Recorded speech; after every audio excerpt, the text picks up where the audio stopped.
actually a great example of what you might value in life. So, for example, if you tell me, on that side of my list, I have down work. Work is one thing that I'm really most proud of, that I really feel satisfied with, right? Things are really going well. And I might say, oh, why is that? And maybe you say, well, one thing I really enjoy about work is that I feel passionate about what I do. The work really, I really feel driven by my passion for the work, right? So I can assume a few things from that statement. I can assume that, okay, maybe this person values being in a workplace where they feel passionate about what they do. That's a value, right? You are satisfied with that because a value is being met, all right? Now, for the other side of your list, in regards to those things that aren't going well, that you're not really satisfied with, that you want to see change, those can help us to identify values too. So, in the same breath, maybe you might say, work really isn't going well for me right now. And then I might say, well, tell me more about that. Why? Why not? You might say, well, my boss hasn't really been very respectful. I don't really feel heard. And in the workplace, it's really important for me to feel heard. And I'm not getting that right now. And I can make an assumption from that too, which is okay, this person maybe values a workplace where they feel heard. Right. So it's really the opposite. Values can be the opposite of what isn't happening for you right now in your life. So if you're a person that is struggling to really identify some of them, thinking about what isn't happening can be a great way to start thinking about what you actually do want to work towards. Okay. So that's that exercise. All right. Hopefully that makes sense for you. But like I said, in the next hour, we're going to double back to this and we're going to talk a lot more about values. And I'm going to give you a couple more exercises you can utilize as well to start thinking about them. All right. So, what I want you to know for now is the importance of values. And I want you to start thinking about what are important, what is important to you. Okay. Two, two. So, once we figure out our values, once we start thinking about values, once we start determining our values, then we have to come up with a game plan. Then we have to come up with the game plan.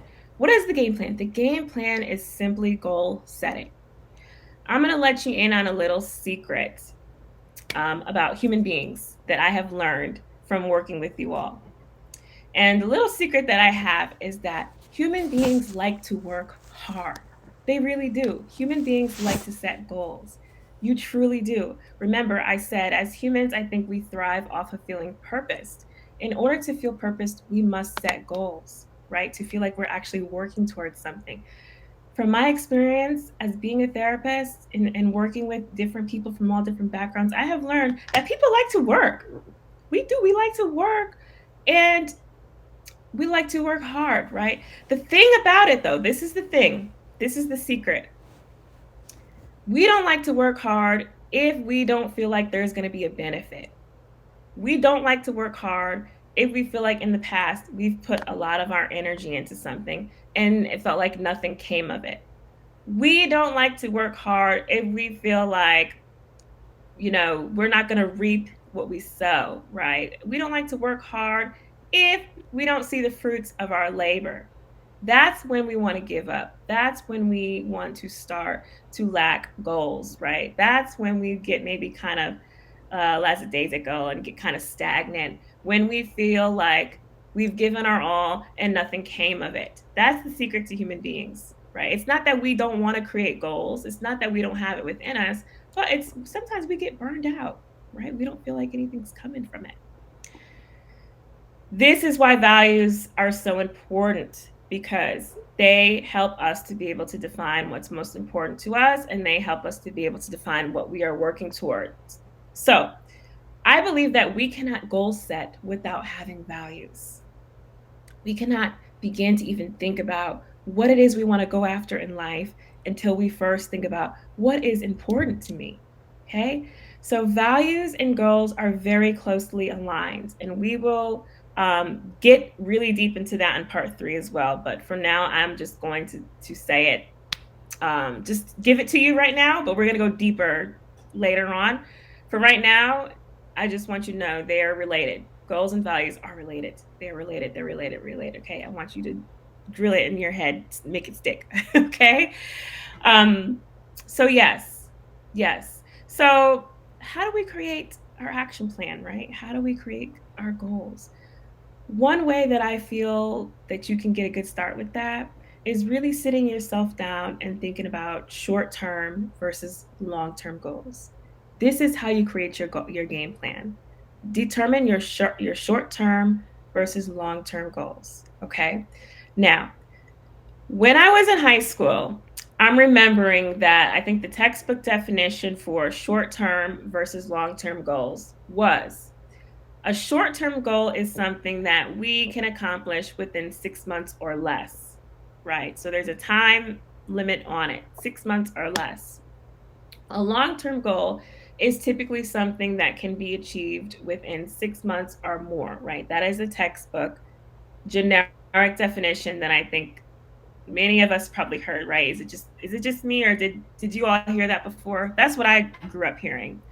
Now I'll be honest with you, I don't think that definition works for everyone, especially if you are someone who is just trying to get back on track and trying to be feeling motivated again. Sometimes those definitions can be a little bit difficult, and I find they can be difficult because they make us feel like we have to achieve something within a certain time period. And that can be very dangerous because sometimes life throws us lemons, right? Sometimes life doesn't always happen the way that we anticipate it to happen, and things go on and things go left, and before you know it, we haven't achieved a goal within a certain time period. And sometimes if we don't achieve a goal within a certain time period, it can leave us feeling like we failed, right? And then we get into the cycle like I talked about where we just want to give up. We don't want to go after our goals anymore because we feel like when we did, we failed. Okay. So that is why those definitions, the 6 months or less, 6 months or more, I'm personally not really a fan of. I don't think it works all the time. But I actually came up with a definition that maybe you might find helpful that I want to share. So I just simply say that a short term goal is any step or steps that you feel like you need to take in order to reach something bigger, right? Something greater. So a short term goal is simply anything or any things that you feel like you need to do in order to get to something bigger, right? Bigger picture. And the long term goal is simply the bigger picture. The long term goal is where you are ultimately trying to end up. Now, I like those definitions because I feel like they can work on a small scale and they can also really work on a larger scale as well. So let's talk small scale really quick, right?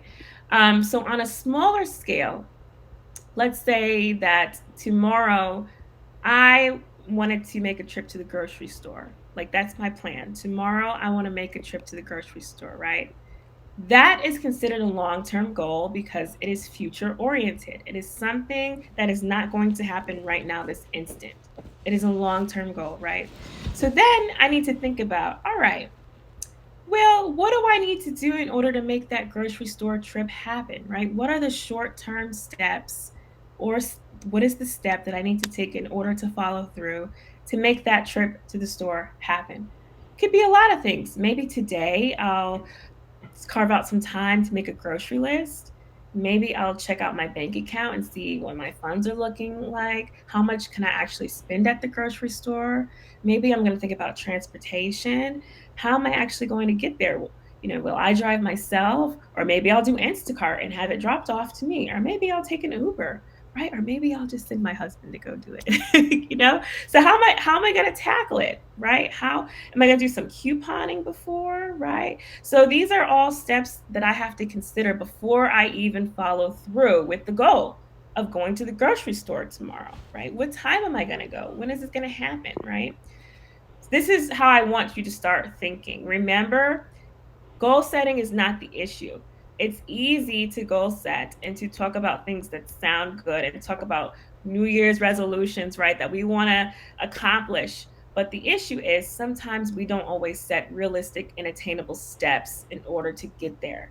Sometimes we just like to talk about stuff that really sounds grand and good, but we don't really take the same time to think about how am I actually going to make that work, right? For me, I'm not talking about how my neighbor would make it work for them. I'm not talking about how my significant other would make it work for them or what they're doing, but I'm looking in the mirror and I'm asking myself, how am I going to make this work for me? What do I feel like I can realistically do? What am I realistically capable of doing today in order to start working on that bigger picture? Okay. So, LN, the long term definition is the bigger picture. The long term goal is just the bigger picture. It is whatever we are working towards. The short term goal is the steps that we need to take in order to get there. All right. So I shared with you an example of how those definitions can work on a smaller scale, right? Let's talk about maybe a bit of a bigger scale. So let's say you came to me and you said, you know what? I've been really, really thinking about this. And my goal for this year is I would like to purchase a vehicle, right? This is a bigger goal that might require a little bit more planning, right? So you say, in 2023, I'm going to buy a new vehicle. Great. That's the long term goal, right? Now we need to think about what are some attainable steps that I need to take in order to start working towards that goal. What does it look like for you? Does it mean maybe creating a budget?